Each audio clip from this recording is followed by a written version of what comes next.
Mana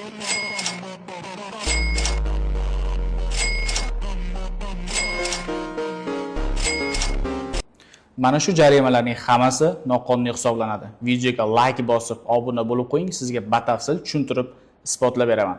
Demak, amaldagi yo'l harakati qoidalarining 109-bandiga asosan svetofor o'rnatilmagan peshxodga yaqinlashayotgan haydovchi faqatgina shu yo'nalishdan o'tayotgan peshxodga yo'l berish shart. Ya'ni qarama-qarshi yo'nalishdan o'tayotgan peshxodga yo'l berish shart ekanligi qayd etilmagan. Demak, ushbu holatda qarama-qarshi yo'nalishdan o'tayotgan peshxod yo'l bermaslik hech qanday huquqbuzarlikni keltirib chiqarmaydi. Bundan tashqari, sizni yo'nalishingizdagi, lekin boshqa polosadagi peshxodga aynan to'xtab yo'l berishingiz shart emas.